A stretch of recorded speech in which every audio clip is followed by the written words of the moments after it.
Welcome back to the Dreamweaver edition of the Higher Density Living podcast with Alexander McKegg and Jason Rigby. I love this. You know, one of the things that I think is so cool with the episode that we did last week on dreaming is we kind of went through your journey. That was a quick amount of time last week. Yeah, we did an hour podcast, And so we're actually recording it now. Yeah, but that's the fastest week of my life. Oh, my God. We're doing 2 episodes in one. But I want to do a second episode mainly for the reason, Alex, you had brought up some really good ideas as far as being real practical. That's what it's about. So I think we kind of gave everyone the idea. Let's kind of do a synopsis, if you don't mind? Yeah. With the 45% and all that and kind of go over it. Great. So the quickest way to recoup what we talked about last week is that we spend about 40 to 45% of our entire life in a sleeping state. Right. But we only choose to take and learn our lessons from our waking state. Right. And it was our contention, and what I have done in practice, is that I take that 45% and I do what I can to learn with it, to understand the unity of my consciousness and that other creative playground that teaches me the lessons I need to learn and how I can employ them on my waking life also. So basically what we went into was to understand that you have 45% of this life that you're doing nothing with. So can we understand that Jack shit. How can we understand that both are reality? Right. And that you can learn just as much in your dream state as you can learn in real life. Right. And that your dream state will teach you so much, and the dreams that you have that are reoccurring, and we're going to get into that today, right, are the dreams that need to teach you the most that you can learn from. Correct. And so I kind of want to get into, we took an article from online. It had all these different types of dream, like common dream types. Big time. What do we got here looking for? And I wanted to ask you questions on each of them.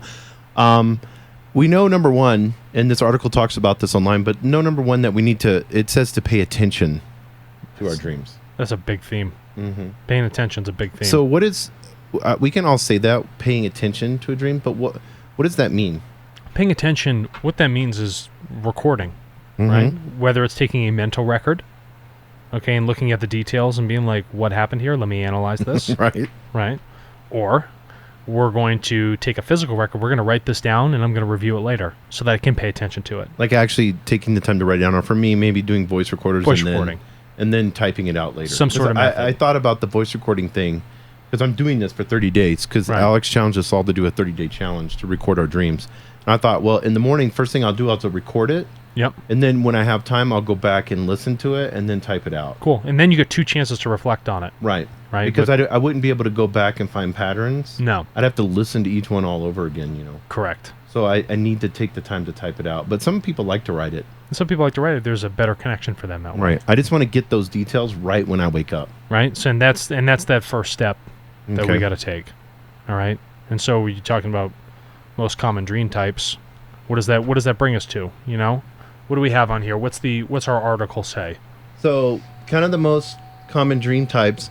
It starts off. It says there was a Harvard study found that people spend almost half their waking hours in a daydream. Is that because we're so fucking bored with everything going on? You know? No, but here's we talked about this. Like half your waking hour. So you're sleeping 45%. And then the other 55%, half of that is in a daydream? Daydreaming, yeah, that's insane. So that means way more than 45% is in this unlimited conscious world, you know, of creativity, right? Imagination. And imagination, for so many times people say, well, that's just not real. It's imagination. You've made it up. Well, I can make up things that make me happy or sad. So it's just as real as any other experience, right? So frankly, it's not true at all. It's not true at all because you could have a guy that you're in a relationship with, not us, but can you? I don't know why you came out with that theme. Why do we have to take the need? See, this is a distortion. This is a distortion. Why do I feel like I need to justify? Why do you have to justify that I'm heterosexual? You know what I mean? You shouldn't have to. You shouldn't have to. I don't care if you're into are. Dolphins. Because you were talking about dolphins last episode. I even made the noise. Yeah, you were even making the noise. I don't know if that's what you fantasize about. Yeah, I attract them. But by all means, like... That's my daydreaming. My daydreaming is... Daydreaming dolphin. I stand on the coast and I flag them in. Come to me. Come to me, my darlings. Yeah, the waves, yeah. I'm like, oh... Jason, I'm like Aquaman with Yeah. the Sonic thing coming out. Jason in the blue sea. Like the old school Aquaman. Yeah, just full sonar coming out of your head, you know? I'm just attracting. I like right on them. Yeah, sea turtles are coming I out. use them for skis. Yeah. No, I didn't go to REI. I just grabbed myself a couple of dolphins. Yeah, that's all you need. Just Yeah. a few dolphins, you're fine. Pufferfish action. Oh, big time, yeah. Yeah, listen to the last episode. After I'm done after water skiing, I can just get really messed up. Oh, that's funny. But yeah, so daydreaming. And they said that daydreaming, it's the mind wanders beyond the physical, causing the dreamer to appear in a trance-like state as their attention focuses on the inner fantasies of the mind. Right. It's an attractive place to be. It's an unlimited place, right? Right. So when you're off, you're daydreaming or you're imagining things. Mm-hmm. That's just a waking state of thinking about some other higher form, right? Another place where you can learn from. Because you're like testing things. Like, I wonder what that would be like. You know, they show in movies like some guys like pretend he's making out with like some chick or something like that. You know, that state of daydreaming, and then they cut back to him in the school classroom. Well, what he's doing is he's experiencing. I love those 80s they're romance great movies. Yeah, they're great. Yeah, with all the crazies. The hairs was what was amazing. The hair was wild. You know, dudes' hairs were better than women's hairs. Oh yeah. In those Didn't you 80s feel like shows. everyone had like pin straight hair though? Pin straight bowl cuts and stuff though. Like, what's going Yeah, on? and the girls all had like the curly, stringy hair. You know. Yeah, super. Yeah. Things have changed dramatically. Yeah. What's going on with us? I know. Where'd your hair now go? we're into. My hair's gone. Yeah. I don't know. Is there a vegetable I can rub on it or I something? don't think so. It's beyond the point. Cucumbers. Too much beer. I wonder if beer causes hair loss. I don't know. I think beer. I think it has to do with the hormonal thing. Is it just poison? No, it's a change in your hormones because you grow a thick beard, right? Right. So it's a hormonal change. Instead of growing out of the head, it's going to grow out of the face now. Yeah, and it just keep creeping down lower. It'll creep down lower. Instead of going high to the sky, it just keeps going lower. The dolphins will accept. Yeah, the dolphins will accept. So when we're in this daydreaming state, we're creating a reality, even in that daydream state. It is a reality. And we're putting emotion. Yep. We're putting feeling, thought. Yep. There's a process. Intent. Yes. Big time intent. You know? Because you find, and this is, I find sad, is that when a lot of people go to their jobs, they're bored out of their mind. Right. Yes. You know, they do it for reasons of what I call security, but I think that's... Trading time for money. Yep. Time for money, right? But there's nothing secure about that. If anything, that takes away from what it means to be a human being. But that's besides the point. But that is a place where most people tend to daydream, right? Right. As you get into this sort of repetitious pattern, but there's nothing to learn from. There's nothing to reach into some other world where you can find out who you are even deeper because there's no other catalyst.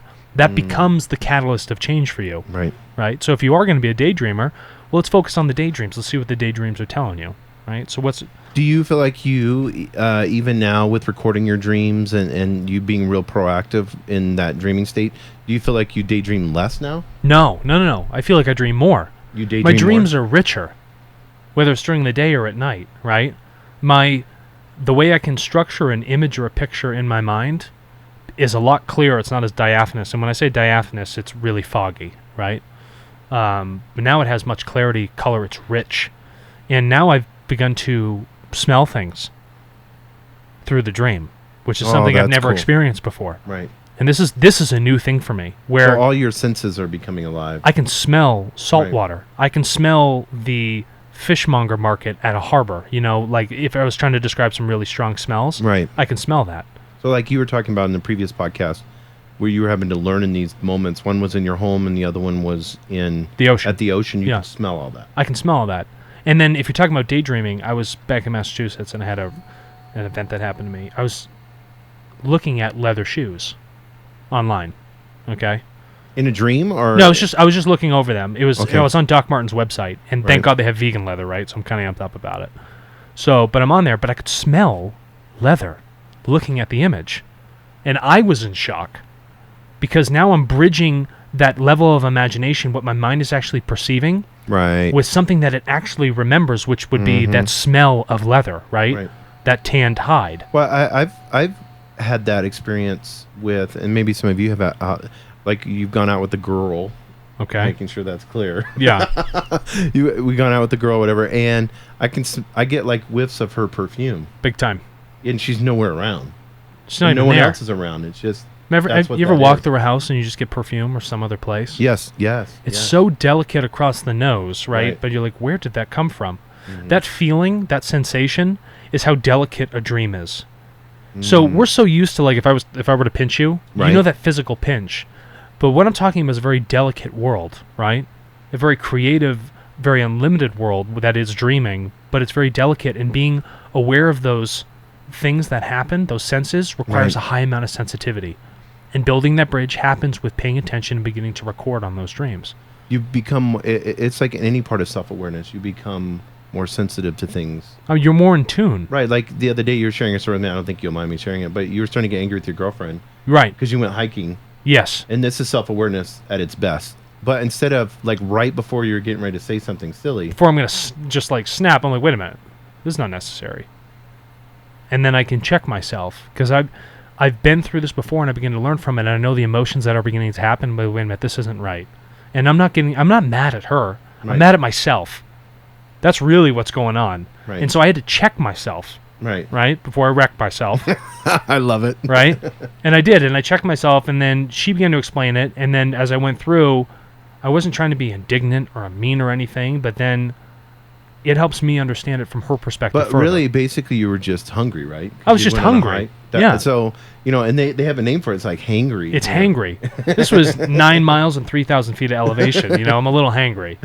Yeah, you're a little hangry. And so, but to be able to stop before you say something stupid. Right. I think, and it's the same way to make a bridge. It's the same way when we're dreaming.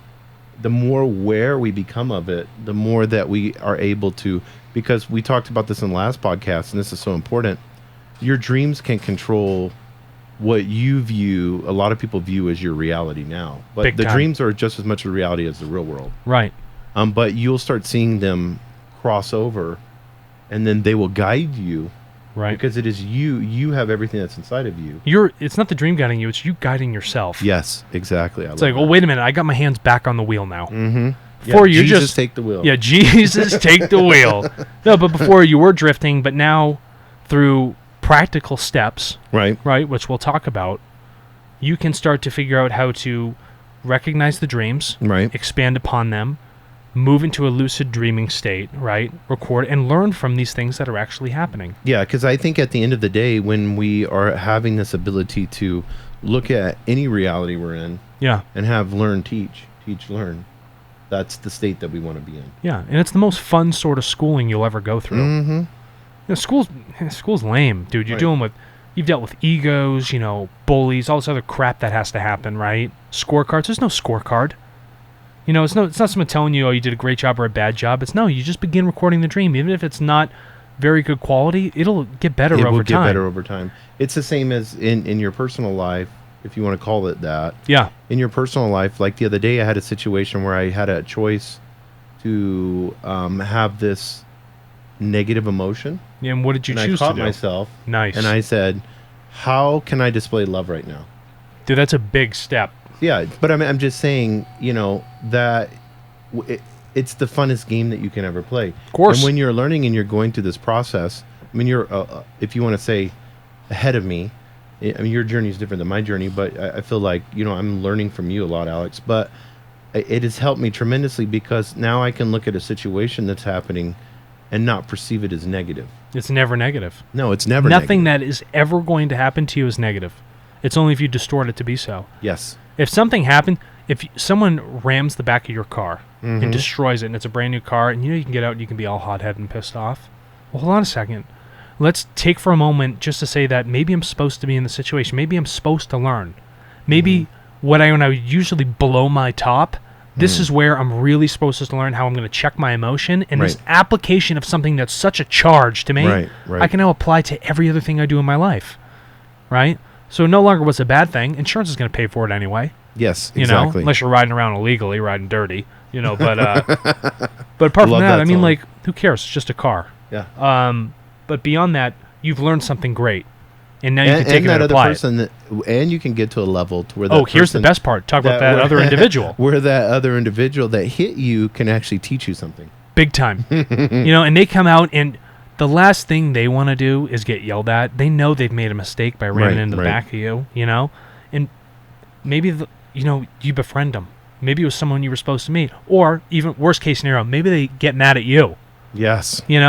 And then that's for you to learn even further. When they've made the mistake on both ends, you forgive them for doing it both ways because they just don't know any better. Yeah, because that anger that's inside of them Yeah. is also inside of you. So that's exactly right. So diffuse it, Right. overcome it with a higher energy, Right. and now apply that higher energy to everything else you do. And when we look at dreams, it's the same way. When you look at that dream, and I want to kind of get into, we talked about daydreaming. Yeah. But I kind of want to get into a little bit more on, these. So there's one called psych dump dream, and it's the That subconscious. sounds healthy. I know, psych dump dream. Think of that one. And this one is a psych dump dream is a subconscious mind's way of cleaning house. Cleaning house. These dreams explore your fears and often play them out to conclusion, which helps to release your awakening mind from their harmful grasp. So playing something out to conclusion, which means you maintain focus on it. Okay, so your PTSD that we talked about in a previous episode. Yes, yeah, I think this is really important because there's a lot of people that are having, and we'll get into nightmares. Those fears, those sweats. The psych dump bridges, and it has parallels with nightmares. And I think a lot of it, what they're talking about is that because they say you don't realize that your subconscious mind is recording everything you experience. Everything that you experience, right? And that subconscious mind is more active. when Very you're dreaming. active. Yeah. So now I've got my consciousness playing with my subconscious that has recorded all these things. Let's clear it up, right? But that requires a sense of focus. And how does that focus happen? How do you clear that PTSD? You record it. You look at those emotions. You review them. Mm-hmm. You understand them. You let them go. You understand that those emotions are not the dream. They're not the event that happened to you. It is you yourself. And are you going to take that step through recording and paying attention to overcome that energy? Are you going to be like, am I going to continue to feel this post-traumatic stress disorder? And be some type of victim to it. Yeah. Don't, and there's label it via victim. And there is no victimness. No. It's, you're the victim and you're the perpetrator at the same time. Right. You're your own worst enemy at that point. Mm-hmm. And once you begin to understand that distortion of perspective, you can overcome it and be like, okay, I'm willing to focus on this thing that I'm actually scared of, that causes me this emotional and physical pain. Right. And I'm going to focus on it hard. And I'm going to realize that this thing no longer has control over how it's going to make me feel. I am going to determine the outcome. I'm going to determine how I frame that in my life. And whether that's through a psych dump dream or a nightmare, right, these are the things you need to focus on. Yeah, and they say a lot of it is these psych dump dreams that there will be nonsensical mixes of image, and they'll have a very lack of logic. And you want to know why? Because logic is our physical 55% of our waking life. Mm. But you're talking about this imaginary field of conscious thought that has so much color and vibrancy and creativity. Right. It's not a place that is defined by logic. It has no sense of time. It lacks that sort of structure, right? But it's all teaching you these lessons that need to be there. And it's amazing that the subconscious can talk with your consciousness to be like, okay, we're taking a world that has no logic, but I can still understand it and I can work within this world. I can work within a world that doesn't sit in this reality that I think that I'm really living in. And that's frankly amazing. Well, and I think you can, there's allegories to it. But what I liked about, they said this one, even though it may lack logic, you have to really pay attention. This is the recording is so beautiful because the scenarios and the symbols. Archetypes. Yes. So a symbol is an archetype. It's a large generalized theme that you need to look at. And with your dreams, right, and we'll start in progressions, you'll see that it's going to start with larger themes. And then it will build into specifics once you start to pay attention further. Once your quality of your recordings and your repetition and your recall becomes stronger. And it doesn't get worse over time. It gets better. It gets better. So as you do it a lot and say you stop doing it for a bit and you go back to it, it is just as strong as the day you left it. That's what's interesting about consciousness itself. That understanding, that feeling never goes away. It's like when you first felt love and someone broke your heart, you'll never forget that feeling. Mm-hmm. So now we're doing that same thing with our dreams, right? You never forget how to do that thing. But you have to have your heart broken to experience love, and you have to have love to experience your heart being broken. Right? It's reflexive. It's yeah. all one, yeah. Right? There's no difference between the both. Right. It's just how we distort it to say it is different. Yeah, exactly. Next one is, we're going to get into this one. Next one is body communication dream.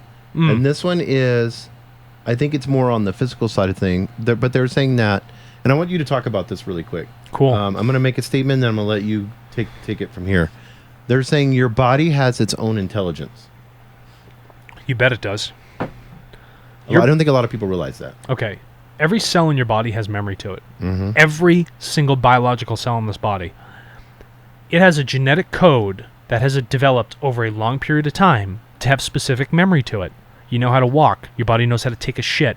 It knows how to piss. It can do all these different things naturally, biological functions. Right. That requires a certain type of memory, a subset to do this, right? It knows to grow your nails, have your hair grow, how to move your eyes, how to deal with light, how to adjust the pupils. It has intelligence to it. Right. Every single cell, all It knows the way how down. to heal. It knows how to heal itself. We haven't figured that out. No. That part of our body. No, the thing is, the body knows how to heal. We just don't let it heal properly. We frame the reference of our mind, and I'm going to talk about the possibilities of this. We frame in the reference of our mind that we can't heal a wound or a broken leg without going to the hospital, right? We can't just think about it and fix it back into place. Well, here's why I would contend something like that. 40 to 75% of placebos in current FDA stage 1, 2, and 3 testing have the exact same, if not stronger effects than the actual physical drug being taken, which shows you that the mind itself has the ability to heal the body, or not fool the body, but help the body understand that it has its own ability to heal, whether or not it knows it's placebo or not. All it knows is that I'm taking something and I'm convincing myself that it will heal me. So through that layer of convincing, yes, is where. But I mean, the placebo is tricking, if we want to use the word like that. It is tricking. It's just a sugar pill or whatever. But then, what does that tell you? Is it the pill that's actually healing you, or is it the mind that heals you? It's the mind that heals you. Right. It has to be with that. So if that in which it's done, they've done it over and over. They always have the placebo effect in all the studies. Every single time. That's why it's still there. But it's the most untalked about thing in Western medicine. Mm-hmm. But here's my point. If we're looking at a placebo, consider your dream being the placebo. Here's another bridge, because we were bridge builders in the last episode. Mm-hmm. That dream and you recording it is the placebo. You have the ability to heal the body through that dream, because that thought, that emotion, that change, that charge can change the physical memory of your cell to heal yourself. It can bring about a life and a vibrancy and a vibration back to what you otherwise did not have. And you can see that. And we'll post all the material and the referenced scientific works to show you that that is absolutely possible. Yeah. And beyond possible, it becomes a fact. Oh, yeah. It's a fact. So, and one of the examples that they use is you can be like dreaming, searching for water, and you can't find any. Only you awake and you're like super thirsty. I'm wicked thirsty. Mm-hmm. It's because your consciousness is telling you these things that need to happen, right? Or it's, I mean, I don't know. I don't know what an example would be. But say your teeth are falling out. But they used a good one, like you had a dream feeling like a bug was crawling in your ear, and then, you wake up, or a day later you have an ear infection. Interesting. Mm-hmm. Yeah, so it's like, how do I take these things to look at, wait a minute, what's going on? Maybe there's a connection. And then if you're recording them, you can start to recognize, okay, if I got a bug crawling on my ear, I can probably jump on the fact that I'm probably going to have an ear infection and start dealing with it ahead of time proactively. Right.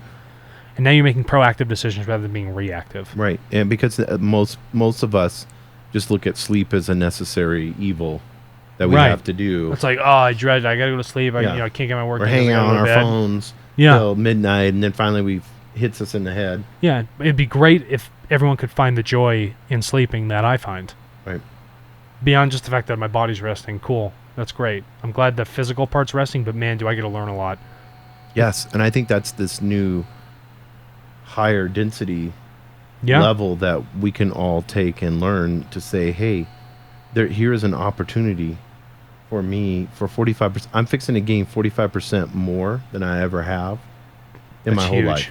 That's a huge learning curve. Talk about putting the odds in your favor. Oh, yeah. When the odds were out of your favor, you're now really pulling it all back in. Yeah, exactly. And that's 45% of you that's been missed.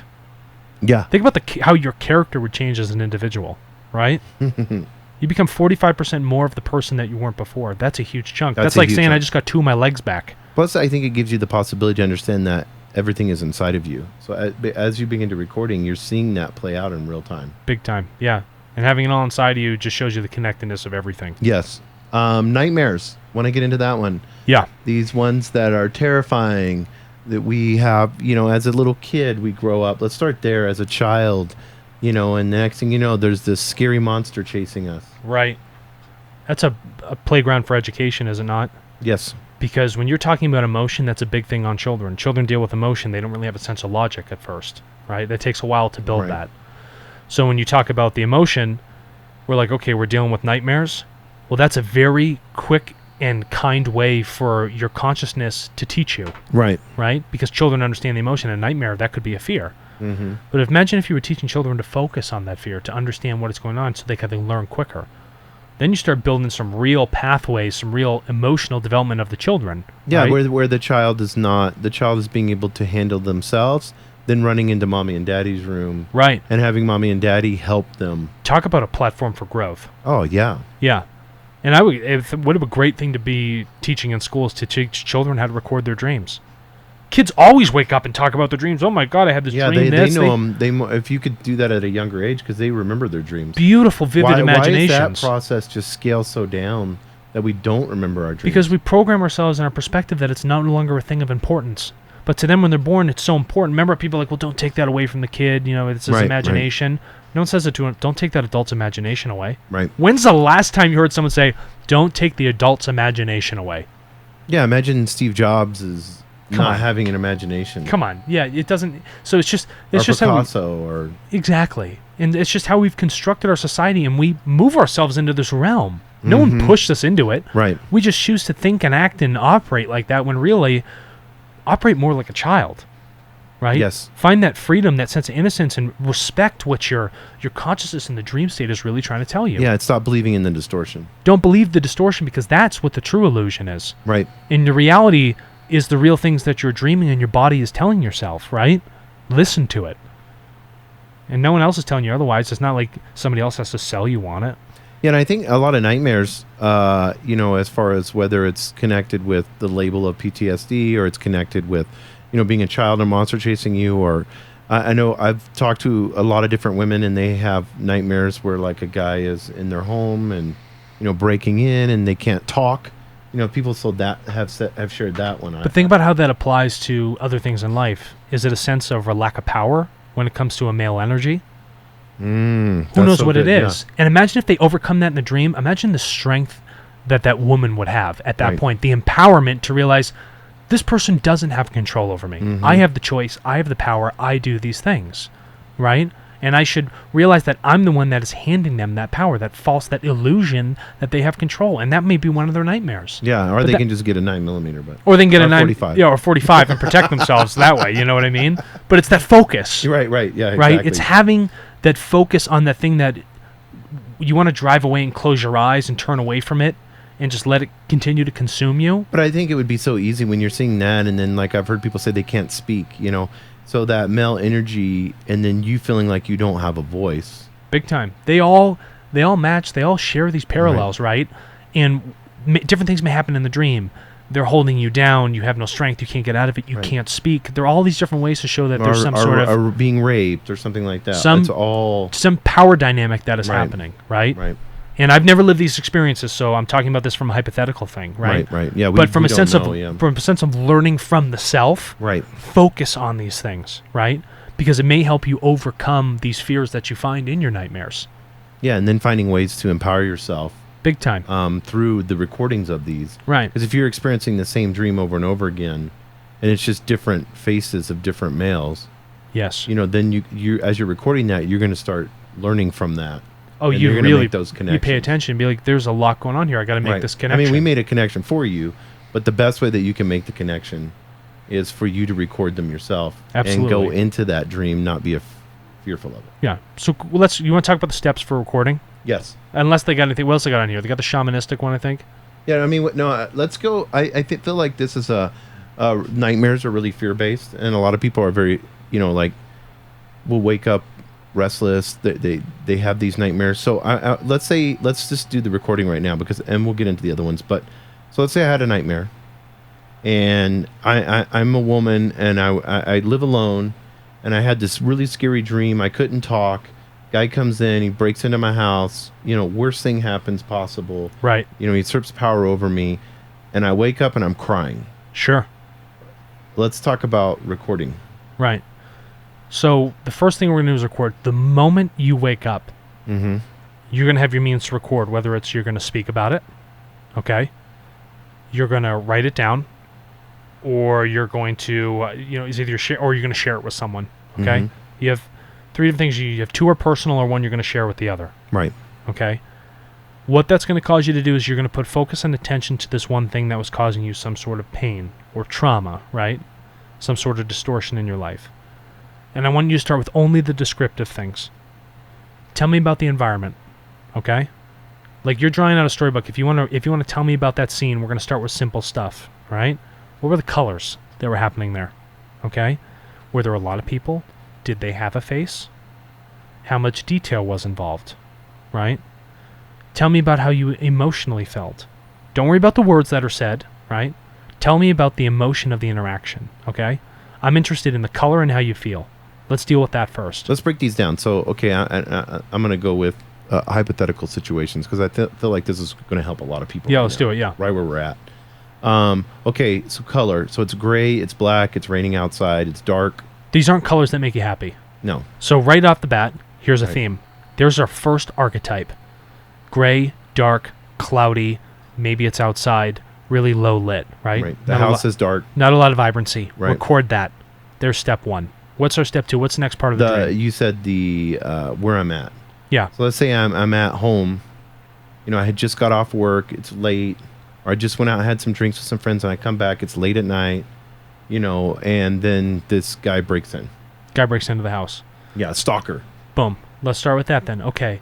So it's really gloomy, right? It's not a happy environment, and I'm back at my house in this sort of weather that is happening, right? So I'm in a safe space, but I have this description of my weather that's going on. So I've recorded that I'm in a safe space, and I've also recorded that this is what the outside is. Now, in my safe space, somebody breaks into it.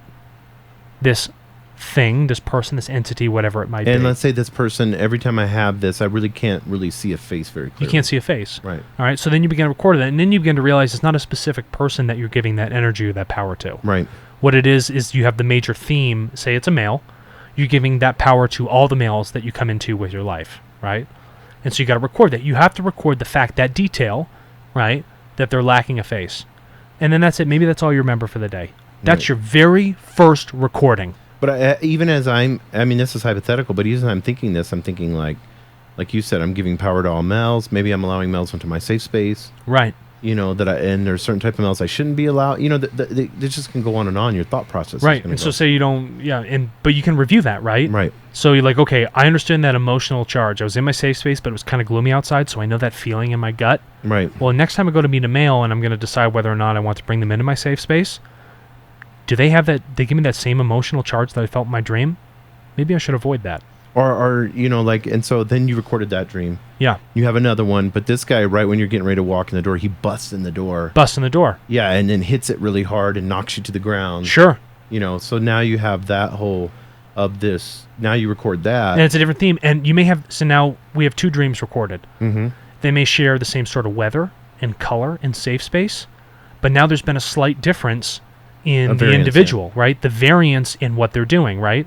So now it's either become a stronger charge, right? Or another lesson that needs to be learned among that, right? How to deal with the physical part of it. So not just a person standing there, right, making you feel bad emotionally, right, but now they physically hurt you. Right. So now here's a second theme and archetype within the dream that we're focusing on. With males physically hurting you. With males physically hurting you. So now we have two things in our theme. Okay, letting males into my safe place, and I have to deal with them emotionally. How am I going to deal with my emotions and how I view them and what their effect is on me, or letting them affect me? And then two, how do I deal with the physical nature of having a male there? Right. These are two things for you to focus on. And now you can go and reflect and, okay, now that I'm paying attention to this dream, what is it I learned from this scenario? How is it if I were to live this dream over again, how would I handle it the second time, right? And that's going to handle the recording. And now, say we've done this for a month straight, right? You become a little bit better at it. Now you've recognized the place that you're in. So you're in the dream and you begin to recognize, okay, there's a couple things going on here. I know, going to bed, that you continue to tell yourself, and here are a couple tips. I want to know that I'm dreaming. Say that to yourself over and over and over, and just keep repeating that one single thought until you fall asleep, okay? And then when you're in the dream, it'll put you in a place, and the subconscious, because you've been telling it over and over and over, it's recorded that last part of the day, that it wants to know that you're in the dream. Now, here are a couple things that you want to look for. So say you're in a room, right? Your safe place, your house, your childhood bedroom. You know where absolutely everything is. Mm-hmm. Every secret stash is stored. Every picture frame on the wall. Barbie doll, G.I. Joe, I don't care what it is. Right. You know where all those things are. Trophy. Go Joe. Yeah. When you're in the dream, analyze the realm. Look at it. If something is out of place, recognize it. And the moment you bridge that recognition that something is out of place, the subconscious melds with that mind, that sleep state, and knows that, okay, I can control this now. Mm-hmm. I can determine the outcome. I understand that this is a dream. Now you begin to learn from that area. Because you have to pay attention to those things. That's, third dream, 2 weeks later, I'm walking out to my car. Yes. And a guy comes up behind me and steals my purse Yep. or hijacks my car. Well, what type of car were you driving? Yeah, what's going on? Yeah. And so you're in a different scenario now. Well, let's pay attention to those details. So when you're recording it, begin to look at those details. Expand upon it. Do not impose any judgment on it out of the gate. I ask that you just record the dream for what it is. Right. Whether it's uncomfortable, it talks about ex-girlfriends, or you're doing something that you would otherwise seem immoral, and you're like, I probably shouldn't write that down. Right. Write it down. Okay? There's no good or bad or ugly in this, okay? This is just you and your thoughts, and it's you for them to take them in, learn from them, and let them go. Right. Because even at the end of the day, you'll be able to you're going to get I think that's a great one. So, we made a joke at the last one. We had a dream and we were sleeping with Bill's wife. Yeah, Bill's wife. Well, yeah, so you write that down. You may change the name to protect the innocent. Maybe that'll make you feel more comfortable. Don't. I ask you to record it exactly how you perceived it. Perfect, because I want people to get that part. Exactly. It took a lot of trust and respect, even with my girlfriend I have right now, to explain to her what happens in dreams when I dream about ex-girlfriends. Most of them don't want to hear about that stuff. No, they don't want to hear that. They don't want to hear about it at all. But what I'm doing is there may be some emotional charts that I haven't fixed from past relationships that I still need to continue to learn from. That energy of that individual is still imprinted within my consciousness. I'm still connected energetically, and I need to learn from that, right? So record it as is. I've had that before where somebody in the past and they've dreamed the same night I've dreamed. It's wild, isn't it? Energy, yeah. It's the energy. Here's a shared moment. I had a dream that I was in a classroom teaching. Whatever it might be. I record it. I turn over and ask Amanda, what did you have for your dream? She's like, well, I was sitting in this classroom watching you teach a bunch of people. We shared the same experience in a conscious realm for two different perspectives. That is amazing. That's amazing, yeah. Right? And so when you're recording these, okay, so something immoral, I slept with Bill's wife. Whatever. Say, it's not immoral. Listen, don't frame it like that. It's not immoral. Okay. It just happens. Right. Just let the thought happen. Let the creativity occur. Do not impose judgment on it. So no judgment. So just write I mean, obviously, not going to get into every detail, but yeah, I don't want to get. It was amazing. I don't want to tell you how much I liked it. But so we get into that scenario, but then, like you said, you maybe to just be real, I've had dreams about people I've worked with, Sure, it's all okay. Kinds of stuff. It's fine. Yeah, it's fine. And so, but when you start recording it and thinking about it, even me just thinking about it right now, then there's some logical approach. Sure. That I can play with that when I do go to work and see that person. Instead of feeling guilt or shame. Right, because you had thought about it. There's no longer there. Yeah. Understand that it was a structure, and maybe there's something about this person that I do like, and I'm searching for that in my life, but maybe they have a piece of it, and it's telling me to focus on that. Because if all it's one and we love everyone, and so I obviously would love that person if I'm in communication with them daily. And love them for that one thing that they do. Right, so that may be a form that the way that my mind worked out love. It's okay. It's okay, yeah. Don't judge the dream. Right. Record the dreams for a while. Don't record one and be like, that's it. I've decidedly so. I'm not doing this anymore. This is how it made me feel. Take the 30-day challenge. Take the 30-day challenge. Give yourself the opportunity to go through and learn about you. Yes, yeah. No judgment. Look at the patterns and try to understand what you are telling yourself. Right? I like that. Right. This is about learning from yourself. Yourself is teaching yourself to learn from yourself. It's an insane reflexive process. And through this process, it's going to give you, as you're asking for these dreams, it's going to give you dreams that you're going to have to learn even more. So stuff may go crazy in your dreams. Yeah, of course. These are just the catalyst becomes stronger and stronger and stronger, and then you're in a direction where wow, I've learned a lot.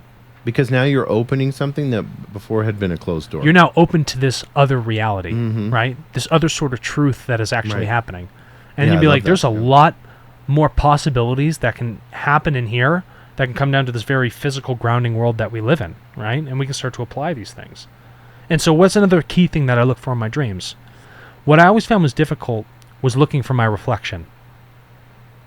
What I found is that the difference between me being in a lucid... Like a mirror reflection. A mirror reflection. Like to be able to walk up to a mirror or to a window or... yourself in it. That is usually a defining difference for me when I recognize that I'm in the dream and it's very lucid. Because I can actually see my reflection within that dream. That's the point I know I'm dreaming. Right? And I have control over that dreaming. If I don't have control over the dream, I usually can't find my reflection. I usually don't recognize nuances in a room, right? There's just a theme that plays out. But don't force it. Just understand how to perceive the dreams better, and that comes through recording and paying attention. And then the things like lucid dreaming will come second. And then you begin to recognize things that are in your recurring safe spaces, look for the small changes, so that you know when you're in your dream state that this is a dream. And you can talk to yourself that way. Let the conscious mind speak to the subconscious. Because people are thinking like, well, I got to make sure I do this at night, and I got to get up and do this. Yes, it's so important because we rely so much on external stimuli, and then we get so caught up in distortions that we never take the time to internally reflect on what is the only teacher really that we have, and that is ourselves. And that is yourself. No one can ever tell you to accept something. You accept it. So focus on the internal stimuli. Focus on the stimulus that you create so much day in and day out. Don't ignore it. I like that. Right? And let's pay attention to that, and that's where the real learning happens, right? That's where the magic happens for us. So I want to kind of get into a little bit on... there's these dreams that we have that are occasionally that they talk about. Okay. And they have one... they'll call them epic dreams. It's usually very vivid, and this is the opposite. It's illogical, and you remember these dreams. They're almost like movie-like adventures. That's why movies are designed the way they are. So if you look at the archetype of a movie has the general themes of the hero, okay? This person comes in, they go to solve a problem, they go on a quest, they find themselves at the bottom of the valley, things are dark, not looking good, but then they persevere and they come out at the top. That is the theme of every major movie that's ever done well in Hollywood. Yes. But that theme, that idea, it came from a psychological study of archetypes of the mind. That's why Star Wars did so well. What they're doing is they're mimicking these epics that you and your ego and the conscious mind are dealing with internally. Because what happens? The hero has to learn a lesson, right? So that they can overcome whatever this thing might be. Yes, I like that. You do this in your dream. This is the epic dream. So as you begin to record these epic, you become your own Homer and the Odyssey. Right? You are the Iliad itself, and you need to focus on those things. Because we're all going on a journey. We're all on a journey. Hero's journey. A hero's journey, right? Yeah. And we're all on the hero. We're all our own best hero. And this is our mind opening up and teaching us something about the journey that we're on. That's what these epic dreams are. We've chosen to be on this journey, right? We're here. Whether you believe it's by choice or not by choice or just frank probability, well, guess what? Everybody dreams. You cannot deny that fact. You cannot defy the fact that it's an experience either.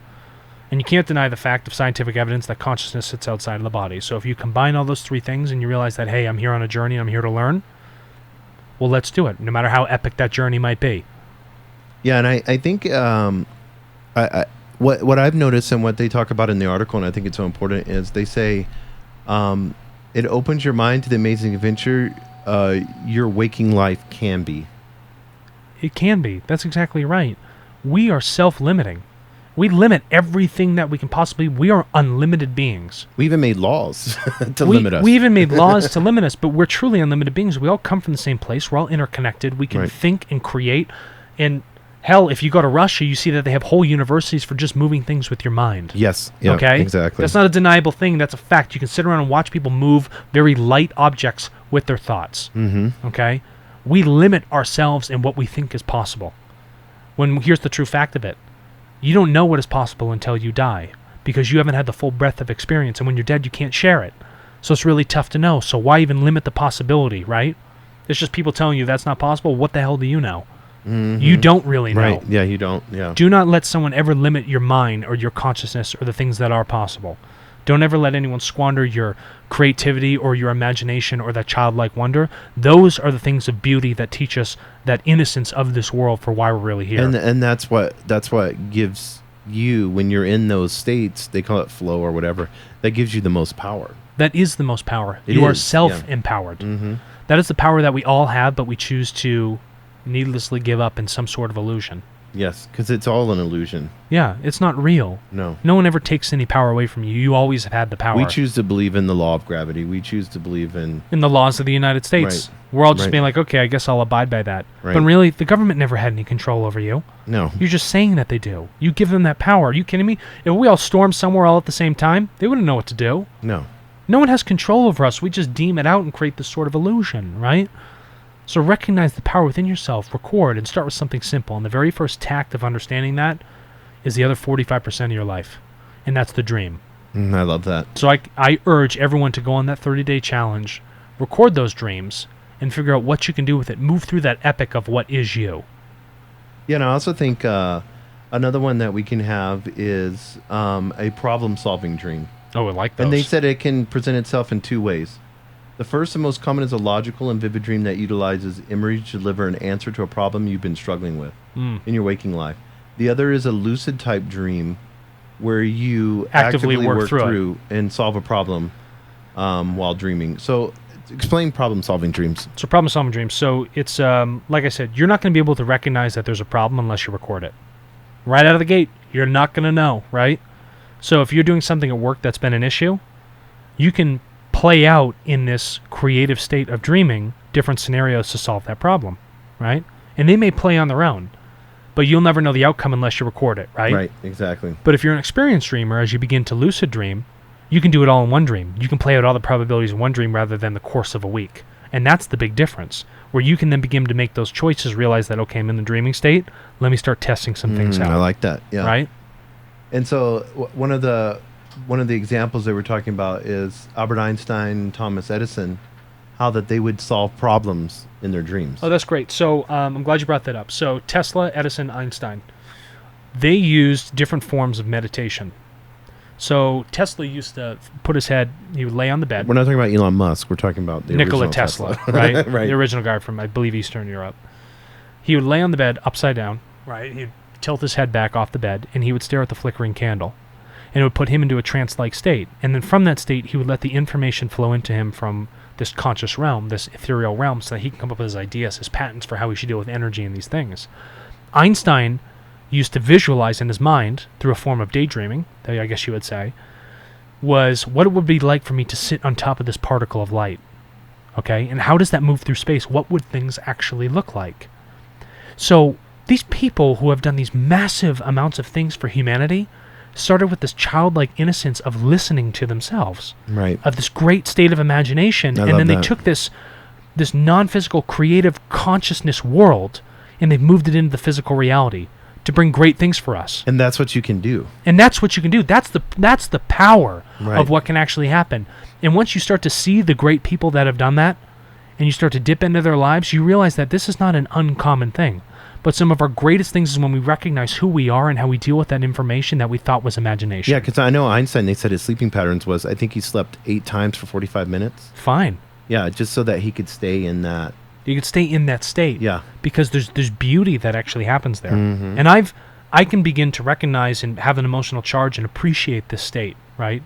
Because I experience it day in and day out, and I absolutely love it for what it is. And I want other people to share in that love and experience that I understand, right? So that they can feel what I feel and really begin to learn. And hell, you may be sitting in an office having the most boring job, but you have a couple good dreams and something you should do. Maybe take a risk. Maybe you see a design for something. Well, go do it. Yes. Maybe that's what you should be doing, and you may have a massively positive impact on this world. Yeah, you don't know that. Make it. They have a term for it now. It's called side hustle. Do a I think side instead hustle. of sitting there watching 4 hours of Netflix Oh, yeah, screw Netflix. and drinking beer or wine and every night to numb everything, yeah. sit there and work on something that is the most passionate thing. I don't care what it is. I don't care what it is. Yeah. Design. Maybe you want to design a tennis shoe, or you want to, do gardening. Go do it. Yeah, go do it. Focus yeah. on the thing that really brings you bliss in your life. Yeah, like you were talking about your girlfriend's brother. Yeah. Oh, yeah. Listen, my girlfriend's brother, I look at him and I am amazed at this individual. Let me tell you why. He sleeps at 13,000 feet, anywhere from 10 to 13,000 feet, and he repairs the hiking paths all over the Rocky Mountains, right? He will cut the trees down, regrade the land, preserve these areas in these beautiful national parks so that people can continue to use it. Why?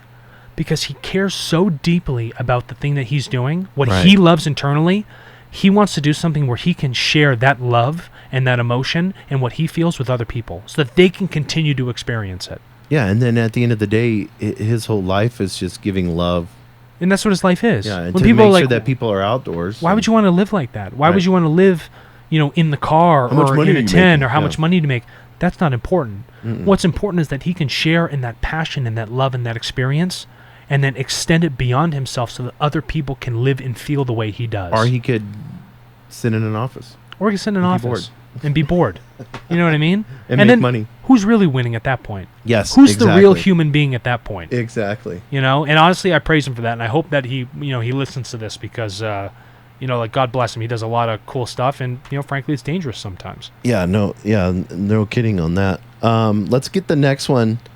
Well, he's saving people's lives too because people Big time. fall off of these areas. Then there's some pretty make sure the gradients areas. And stuff's right. And Exactly. Like the switchbacks, it's important. You're also allowing people that may have disabilities and stuff to be able to hike that otherwise wouldn't have the opportunity. Yes, exactly. So progressive dream.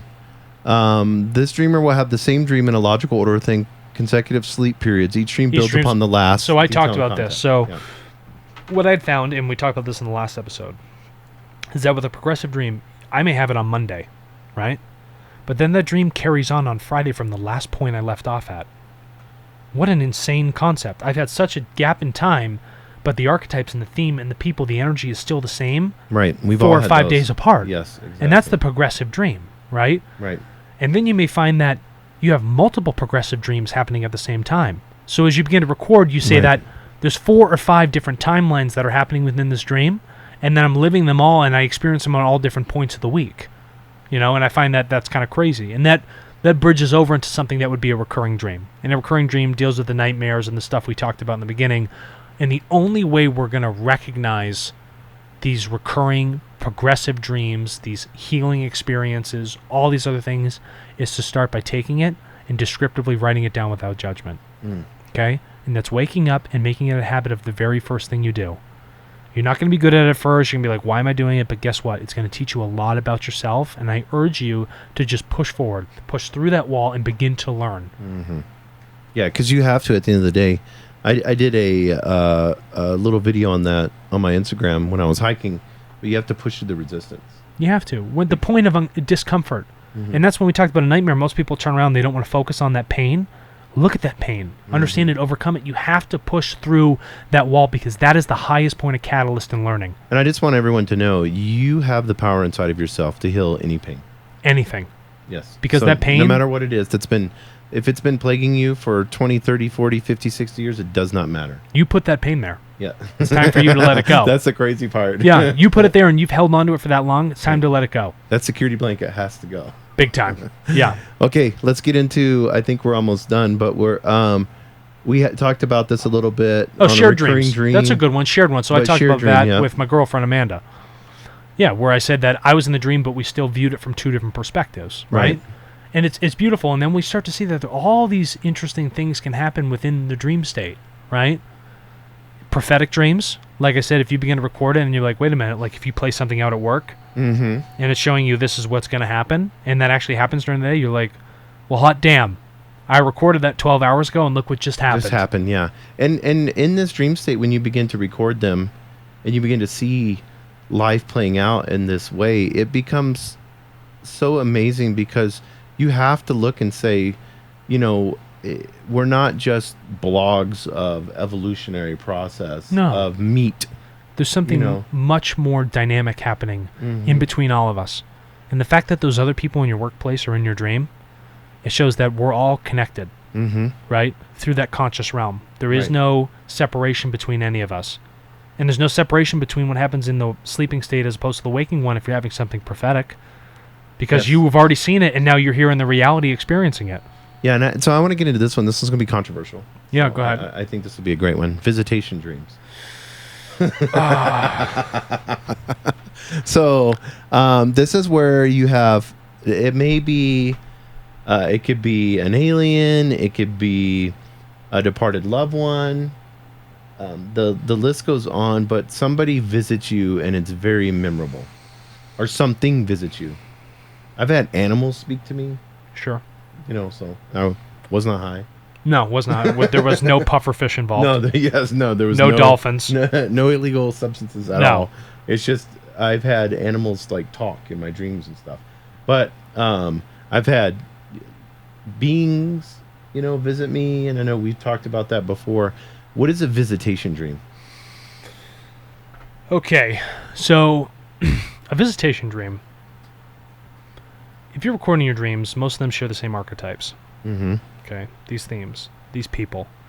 But then you start to experience something where someone's out of place, where someone dead is there, right? Or some higher dimensional being might show up where you're like, wait a minute, you don't have the structure of a human being. Why does your face look like a bug or a reptile or all these other things? Right. Or why do you have wings like an angel? And then you begin to wonder, well, wait a minute. If my current scientific theory is that my subconscious records everything in my day and they say that's what determines my dream, well, I didn't see any angels. I didn't see some reptilian person walking around. Right. You know what I mean? I didn't see some praying mantis-faced bug come up and talk to me telepathically. Right. Right? And so then you begin to wonder, so what is actually happening now in this dream? So this dream has now moved beyond the subconscious archetypes that are happening, right? And there's a character and energy that shows up that is outside of my regular domain of perspective, how I view the world. And then it becomes a visitation. And then you begin to wonder, well, okay, why is this thing or being or creature or entity here for me right now? Consider the timing. When you wake up, look for a synchronicity during the day. Or realize that when the person came to visit you in your dream, they're a past loved one, maybe it's on one of the anniversaries of their death, right? Because there's a lot of energy that surrounds that day with some sort of emotional charge, and you give that to them to come back to you. Yeah, I had somebody have that on an anniversary of death, and then they felt in the dream they woke up from it after they visited him, and their grandmother had smoked, and they could smell smoke. That's amazing. And when they woke up, yeah, they could smell smoke in their home. Remember I was talking about the leather shoe? I could smell the shoe? Yes. Same thing, right? And it's weird that this non-physical world bridges into our physical body, and we can smell these things. We can experience this energy. But no one is going to tell you otherwise that you didn't experience that visitation. Right. Whether you perceived it as an angel or some godhead or some reptilian being or an alien or a past loved one, no one's ever going to tell you otherwise. Right. But record that and accept it and leave it for what it is. Don't Do not that. judge what has just happened. Right. Understand the beauty in that situation, that it wasn't the subconscious mind recording my day. This was someone unseen from a place I don't know and I don't understand coming to teach me a much stronger lesson. Right. And that's what it is. That person came to you as a messenger to teach you a lesson. And I don't have to move into, larger personal experiences of myself. Right. But understand that that energy that comes there is something that is now out of place from the normal dreams that you have typically been going through on your epic journey. And you want to make sure that you try to record that even into more detail. Record it in the most detail that you can. Just let it happen. Right. And then as you record it and you think on it, you become more open to it. And hell, those visitations may happen more frequently. Right. Right? Yep. And no one can take that experience away from you. Right, exactly. And you may be learning something that is just absolutely fascinating. And whether you choose to keep it to yourself or share with others, that's on you. But man, be open to it. So whether we view them as negative, visitation dreams are actually extremely, you want to use the word positive, but it's a learning experience. It's a learning. Whether, some people, there's a famous psychologist from Temple University who dealt with abductions. Mm-hmm. And abductions is the fact that people are thinking and they're being abducted. They remember being in a ship, right? It's not that it's necessarily bad, but that's an experience for them to learn from. Right? Or a dead person comes to tell you something maybe that they couldn't get off their chest before they had gone. Maybe they've learned at a different time. Right. But we're stepping into a different realm right now. And I don't want to go too far off of that because I want to deal with the practical for everybody. But you may find at that point that just pay attention. Right. That's the most important thing. Yeah, and I think so let's get into, I know we're getting pretty close here to being done, but let's get into the last one. And you had mentioned this several times, and that is lucid dreaming. Right. Lucid dream is the color. It's the flying. It's the sense of freedom. Your consciousness is not bound by time or space, right? So if you're in a lucid dream and you're moving through this state of consciousness and how you depict yourself, You can choose to do things that otherwise in this material world aren't necessarily possible or defy our laws of physics. And within that lucid dream, the colors are rich. Your choice of movement, your ability to go to new places, this is your time to explore. And the lucid dream is the highest state of creativity that you could be in, right? Because now you are really controlling the dream. You understand that you're in this world and you can determine those outcomes. You can play the dice, roll the odds, understand it without respect to anything else or anyone telling you you can't do it. Absolutely anything is possible. And it's such a beautiful place to be when you're dreaming. And that is just a matter of practice. So whether you can jump into it right away or you remind yourself before you go to bed, I want to remember this dream, or I want to know that I'm dreaming, and you constantly remind yourself, hopefully you hop into it. Hopefully you get a little taste of it. Right. But then you begin to recognize it. Would we say that's like the deepest of the dreams? That would be one of the deepest of the dreams, is the lucid ones, because you're actually feeling like you're displacing your body somewhere else. You're actually in a different world. I've now left my physical body and I'm living inside somewhere else for whatever brief amount of time. That's the lucid dream. That's awesome. Yeah, I like that. Yeah. Yeah, so I want to kind of like, because we need to come to a conclusion on this. I hope that with the first episode we did last week and then this episode was extremely practical and we got into detail. Alex, what would you, if you don't mind doing like really quick steps of what they can do from here on out with a 30-day dream challenge. Yep. And then we want you guys to DM us, message us. All I want you to do, okay, get a pen and paper or pencil and paper and a lamp. Get the phone out of there, get it all out of the way, no distractions. I want you to wake up and just write down the description of the dream. I want you to write down everything you can remember. Just write it down. No judgment. Detail, detail, detail. And you may remember, I got to hop back and there's more details that I forgot. You begin to fill them in. You begin to remember them more as you begin to write out the details. Date it, write it down, put it away. Record it for a week. Okay? Do it every single day after you wake up, the very first thing you do. And then at the end of the week, reflect on it. See if there's a continuing theme. Great. Leave it at that. Next week, start recording. Do this for 30 days. And date every single one. And what might have seemed nonsensical, right, now becomes something that starts to make sense. You start to see the patterns. But you can't just do it once and assume it's an anomaly. Look and let it have its pattern, its wave. Let it move through those courses. I love that. That's awesome. Pen and paper, right when you wake up, turn the light on, write it down as quick as possible. Don't do anything else. The first thing you think about is recall the dream. Right. Detail, detail, detail. And then before you go to sleep, make sure you say, I want to remember this dream. I want to remember this dream, and just repeat it. Train the subconscious. And that's awesome. Well, we're going to end this show with Higher Density Living. We encourage you guys. We have Instagram, Higher Density Living. Yep. We'll be streaming live from there here really, really soon. The website, we've been working on that, higherdensityliving.com. That's going to be up. And then, of course, we'll be having our YouTube channel. Yep. So you can watch us. We've got a camera going. We're recording these. We can replay it all. Material, resources. Yeah, exactly. And we'll start putting the resources and books that we talk about and stuff like that. Big time. Yeah. And I think it's going to be interesting as we move forward in this direction. We've got, how many episodes we've got? 4 or 5 out at least. Actually, probably more than that now. Yeah, probably more than that. Yeah. So we're going to get that right after this and organize some stuff, get it all in the Google Drive. We got to put it up there. Thanks for the cloud, Exactly, yeah. But thanks, Alex. I appreciate you sharing this with us so that we can learn, teach, learn in everything that we do. And we just want to always say we're all is one. All is one. Jason, thanks for bringing me back down to reality. Well, cool. Well, you guys have a great week. Thanks, everybody.